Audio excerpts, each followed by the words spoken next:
तो मैं यहाँ पे पढ़ाने वाला हूँ क्या, पॉलिटी। पॉलिटी में सबसे पहले देखो, अगर हम जब पॉलिटी पढ़ने लगे, अगर पॉलिटी के बारे में सबसे पहले हम संविधान के बारे में जानेंगे। अगर हम संविधान के बारे में नहीं जाने तो समझो कुछ भी नहीं पढ़े हम। संविधान के बारे में अगर नहीं जाने तो हम कुछ भी नहीं पढ़े। सबसे पहले जब पॉलिटी की बात आती है तो संविधान को पढ़ते हैं। संविधान में कभी भी जब पढ़ेंगे, अगर हम संविधान को 2 भागों में बांट कर नहीं पढ़ते तो संविधान जितने भी पढ़े हैं, हम कुछ भी पढ़े हैं, वो अधूरा माना जाता है हमेशा।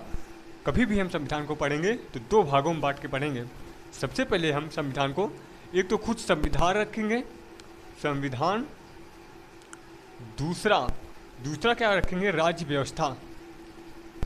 राज्य व्यवस्था, इसे हम कॉन्स्टिट्यूशन बोलेंगे। कॉन्स्टिट्यूशन, इसे हम कॉन्स्टिट्यूशन बोलेंगे, इसे पॉलिटी बोलेंगे।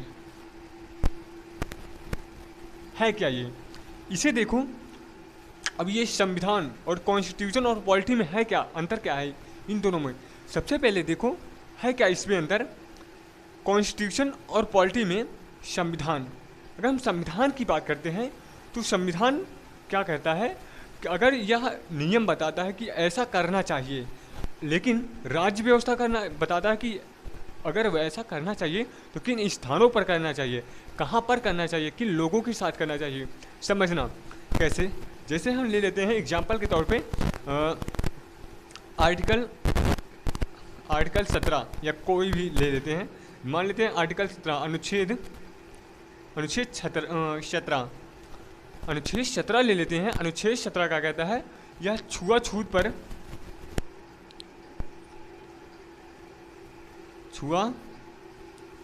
पर प्रतिबंध करता है, या छुआछूत पर प्रतिबंध लगाता है ना, यह छुआछूत पर प्रतिबंध लगाता है। लेकिन यह राज्य व्यवस्था यह बताता है किन लोगों के साथ छुआछूत करना नहीं चाहिए।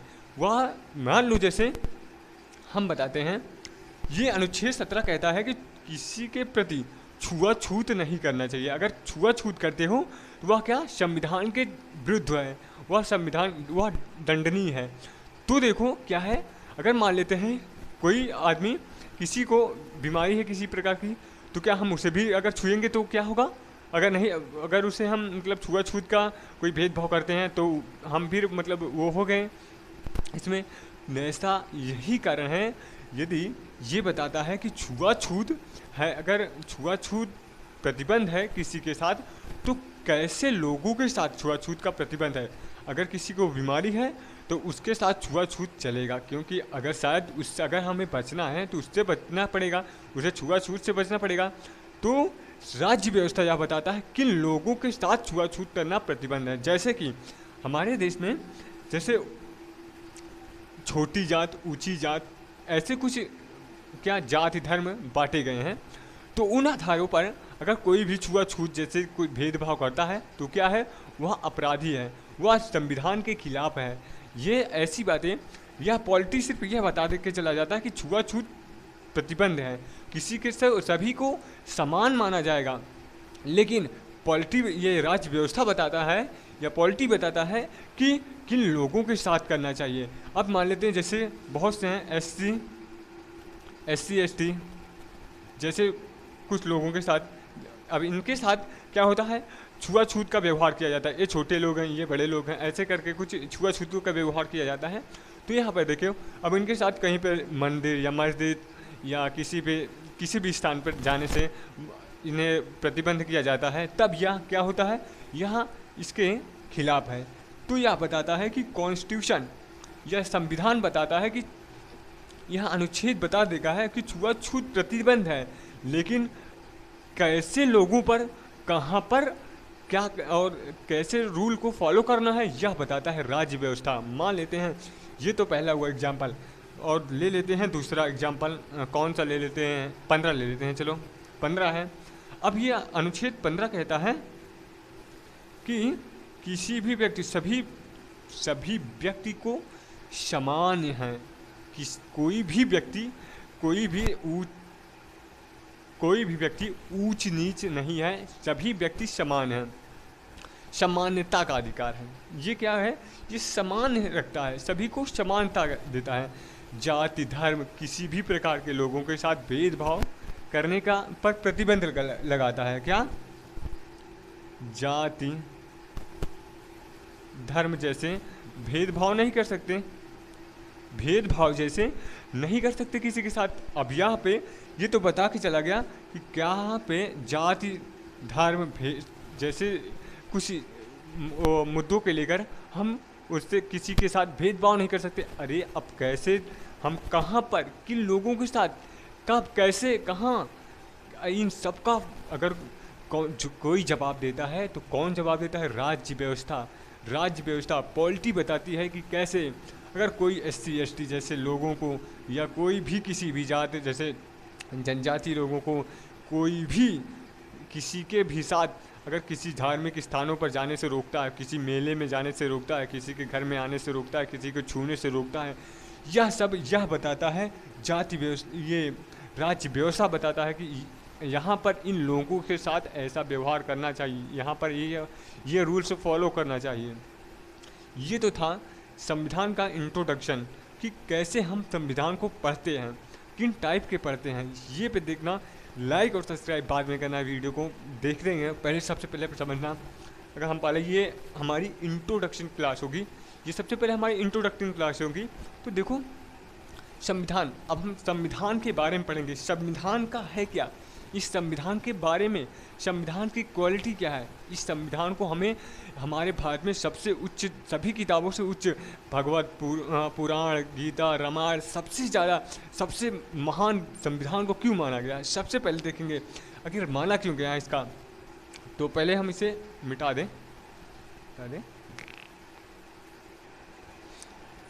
तो देखो यह संविधान की बात आए तो संविधान की बात आती है तो हम संविधान है क्या कि सबसे पहले इस भारत देश के किसी भी हर देश में संविधान है, लेकिन हमारे देखो जो भारत देश है, इस भारत देश में जो संविधान है वह संविधान क्या है, इस भारत का एक नींव है। नींव कैसे है?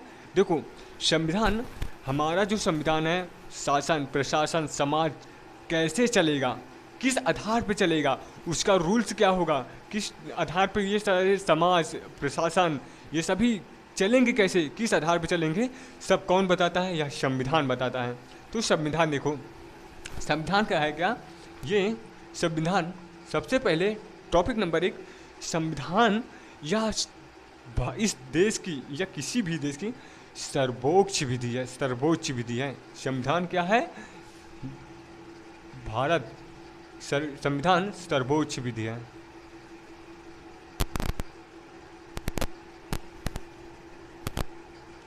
सर्वोच्च विधि है नंबर 1।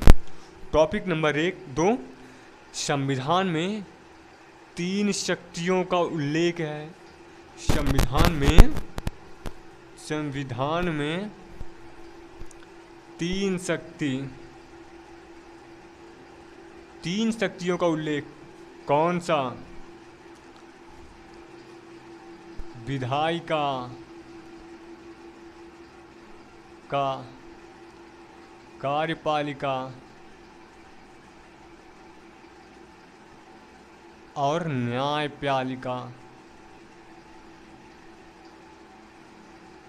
ये देखो यहाँ पे संविधान में इन तीनों शक्तियों से, इन्हीं तीनों शक्तियों से हमारे देश का जितना शासन, जितना प्रशासन, जितनी है, सब इन्हीं शक्तियों से इस देश में चलता है। देखो यहाँ पे संविधान है क्या, संविधान को अगर हम कहें तो इन संविधान में इन तीनों शक्तियों का क्या किया, उल्लेख किया गया है।